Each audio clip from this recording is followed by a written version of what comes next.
Once upon a time, there was a small, secluded town nestled in the heart of the forest known as Ravenswood.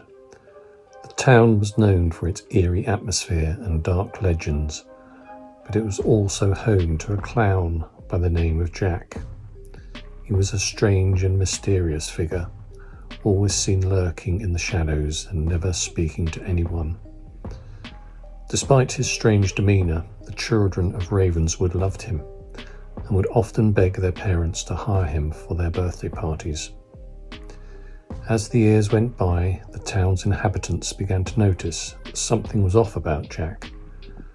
Children would disappear shortly after his performances, and strange occurrences would happen in the town. People started to whisper that Jack was a serial killer, and that he was using his clown persona as a disguise to lure in his victims.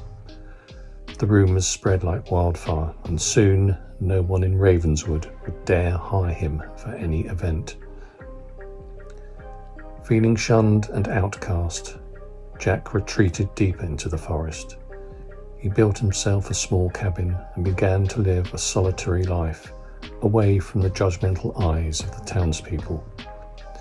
But as the years passed, strange occurrences continued to happen in Ravenswood. People would disappear without a trace, and strange creatures were seen roaming the forest at night. One day, a group of brave townspeople decided to venture into the forest to investigate. They searched for days until they finally stumbled upon Jack's cabin. Expecting to find a madman, they were shocked to find a small laboratory inside.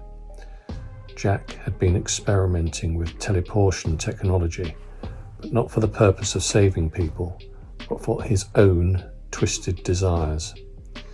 He had been transporting people to a parallel dimension, where he could play with them like puppets, subjecting them to his twisted experiments and twisted desires. The townspeople were horrified and tried to stop him, but it was too late. Jack had already created a portal to the other dimension and stepped through it, disappearing into the abyss of the parallel universe, leaving the townspeople trapped in Ravenswood, with the knowledge that their loved ones were forever trapped in Jack's twisted laboratory, subjected to his sick experiments. They never saw Jack again, but they knew he was out there, somewhere, in another dimension, still playing with his puppets and satisfying his twisted desires. From that day on, the town of Ravenswood was forever tainted by the horrors that had occurred there, and the memory of the clown, Jack, lingered like a bad smell, never to be forgotten. And the townspeople lived in fear and paranoia, never knowing when Jack would return and when his twisted desires would once again threaten the safety of their loved ones.